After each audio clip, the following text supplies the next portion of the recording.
Welcome to the 5D Mystery School. We are going to be covering a lot of topics, each separated by a different lecture.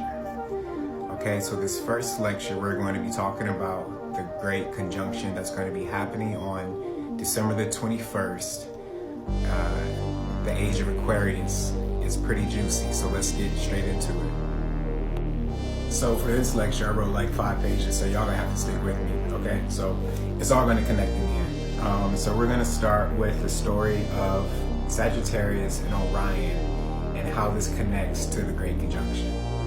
Now let's start by reading this Greek mythology story by Mike Lynch of TwinCities.com. Pause to read. Now this part is important because Artemis is Sagittarius, and Sagittarius is the goddess of the moon and the daughter of Zeus. Zeus is also known as Jupiter. Tap for part 2. Part 3, Great Conjunction. So the bond between Artemis and Orion was forbidden. Zeus, aka Jupiter, wasn't a fan, didn't like it at all. So he sent Apollo, which was the sun god, the brother of Zeus, was a snitch. So he sent the Scorpion to attack Orion, and you can read for yourself.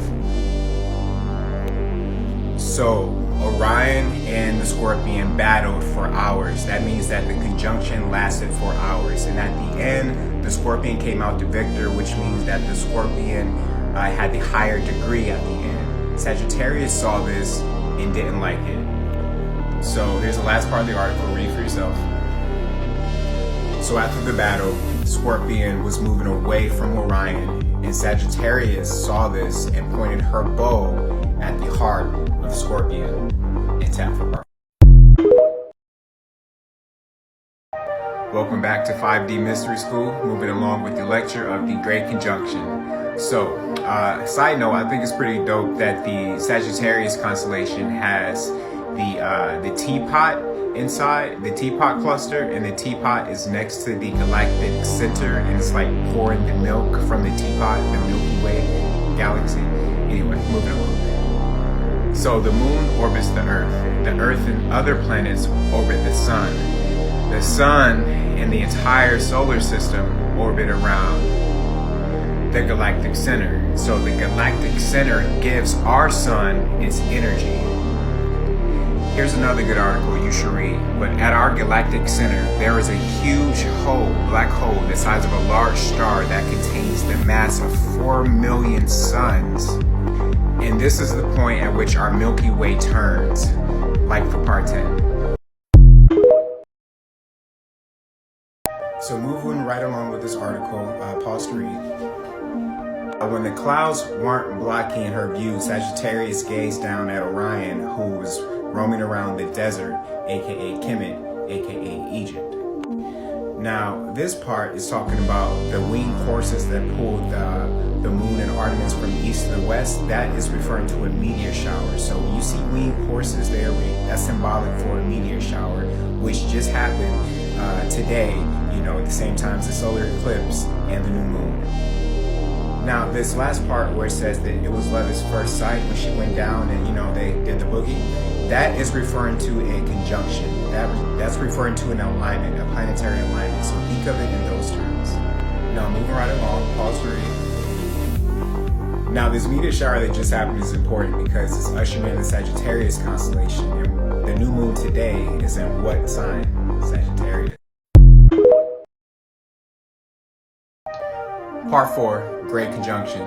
So, moving along, you can see that Sagittarius was sad and she saw her slain lover, and she put Orion in the sky away from the Scorpion's constellation. So all of this is symbolic. This is a big allegory. You have to think of, this story as the constellation and planets, and where they are in alignment. All right, so you can see that we see Orion rising in the east in the winter, the 21st, and we see the Scorpion, beaten in a retreat in the west. Now keep that in mind because that's important. So let's stop and recap what we have went over so far, right?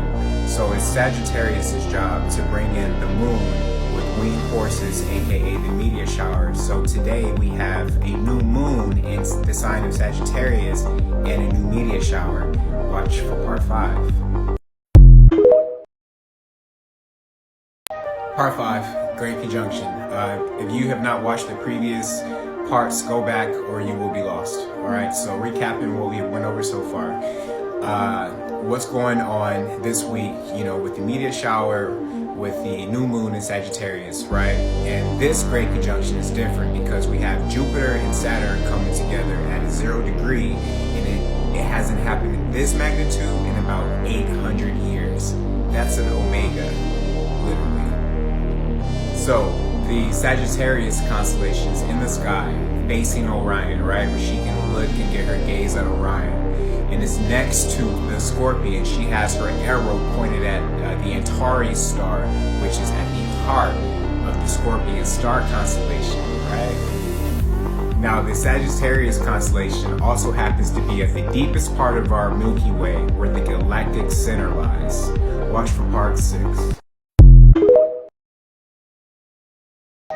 Part 6, Great Conjunction. So the Sagittarius constellation is at the deepest part of our Milky Way, right next to the galactic center. And whenever humans get close to this galactic center in the age of Aquarius, strange things happen. Read this article. But really go read the whole article, it's a great read. Now the Greeks and the Romans said that the Sagittarius constellation looked like a centaur, a Sumerian god, right? Like a half man, a half horse. So when you see this symbol, just know that it's symbolic for Sagittarius. Now the astrological zodiac is rooted in the changing of the seasons and divides the Earth's ecliptic into 12 equal parts of 30 degrees, each according to the equinoxes and solstices, right? We still got a long way to go, like for part 7.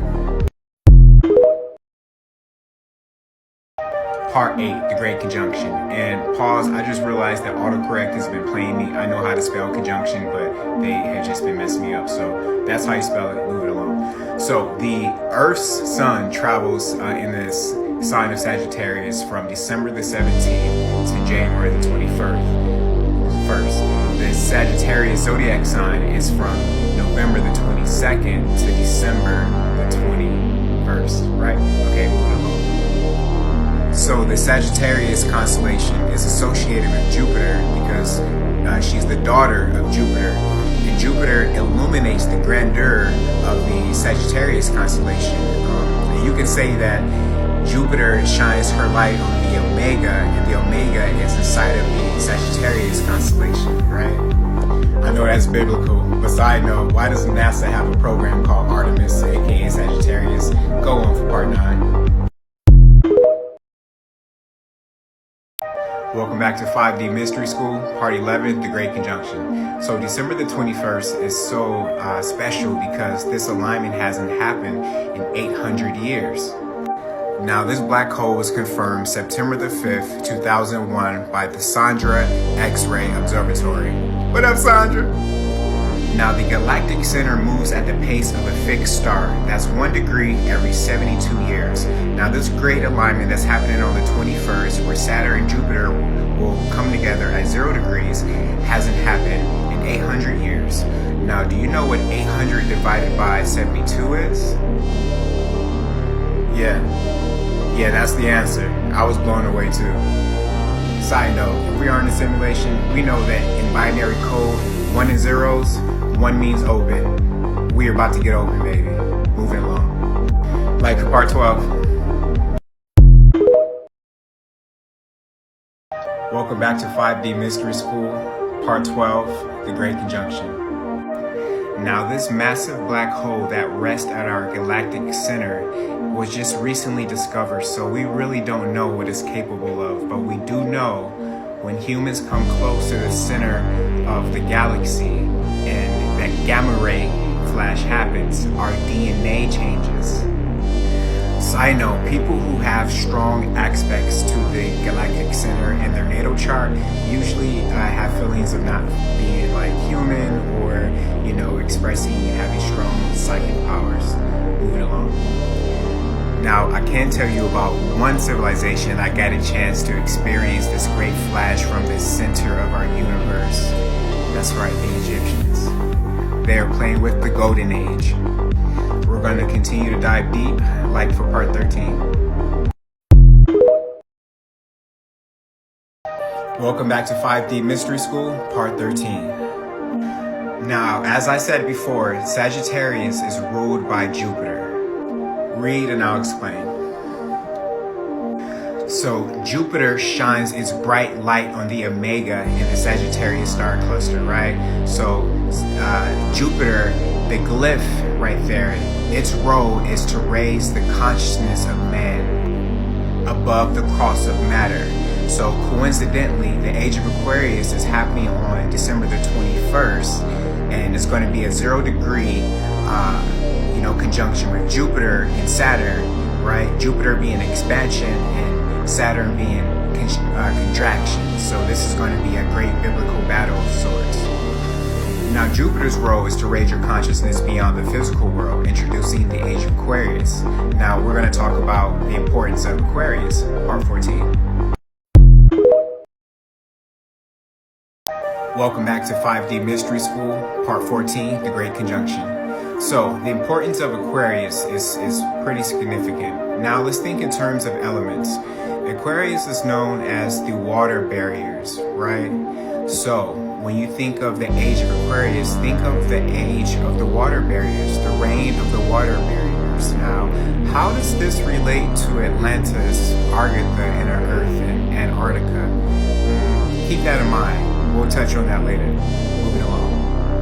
Now, the Aquarius constellation contains some pretty big players. The famous supergiant in Beta Aquarii, the Messiah clusters, aka the Messiah clusters, the return of the Messiah. It's getting good. The Atoms for Peace galaxy. Yes, it's really called the Atoms for Peace galaxy. The Saturn and Helix nebulas. Tap for part 15. Welcome back to 5D Mystery School, part 15, the Great Conjunction. Now, in Greek mythology, Aquarius is associated with Ganymede, the son of King Tros.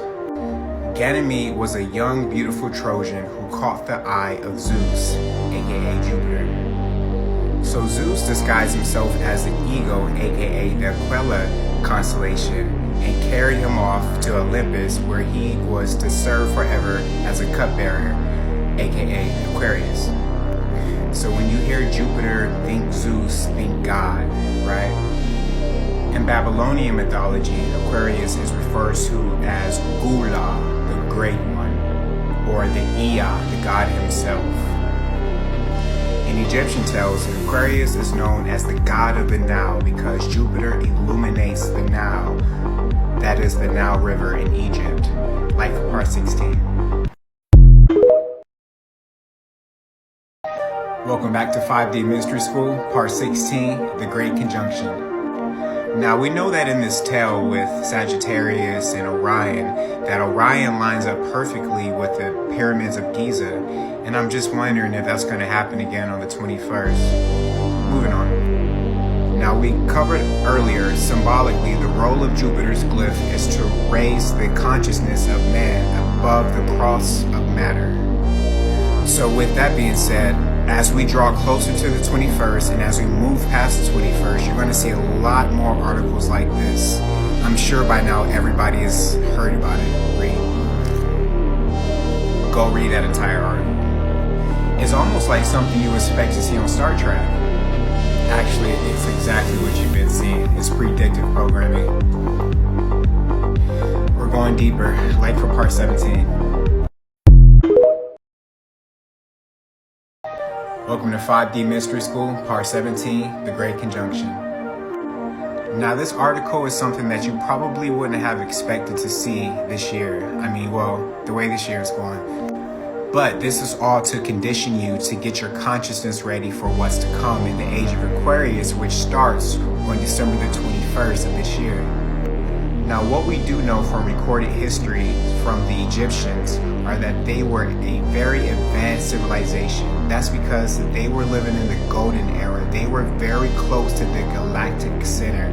They were experiencing that magic energy that comes from this unknown, huge, massive black hole, aka this energy source that gives our sun its energy. And we're going to be moving into that same energy source here, December the 21st. That's why this great conjunction that hasn't happened in 800 years is important. Like for part 18. Welcome back to 5D Mystery School, part 18, the Great Conjunction. Now, do you suppose that our own government has already had knowledge of this galactic federation? Let's dig deeper. So what do we know about NASA? Now, as we move closer to the age of Aquarius, there's going to be a lot of information that has been coming out, and the CIA recently has been dropping a lot of gems. I don't know if you guys have been having a chance to read it, but this is one of them. So pretty much what Project Paperclip is, after the Russians were defeated in World War II, the US went in and brought Nazi scientists into America, and that was the creation of NASA. So you have Nazis creating NASA. It kind of sounds similar. Yes, the same Nazis that built their own spaceship during the World War II. Like for part 19. Welcome back to 5D Mystery School, part 19, the Great Conjunction. Okay, pause, because I don't want this to get overlooked. You mean to tell me that these guys built their own spaceship after taking several trips to Antarctica during World War II, and we took those same scientists, brought them here to the United States, and that was the birth of what we now call NASA. So it's like NASA is the extension of the Nazi scientists. There was also word going around that after the Russians were defeated, that Hitler was actually moved to Argentina. Now this is scary because the Antarctic Treaty, guess where the headquarters is? Argentina. Okay, so NASA's the rebranding, but we can't touch Antarctica. Did Admiral Robert E. Byrd and the Nazis find the same thing underneath Antarctica? Like for part 20. Welcome back to 5D Mystery School, part 20, the Great Conjunction. So just to recap, the Nazis and Robert E. Byrd both went to Antarctica and were met by an ancient civilization.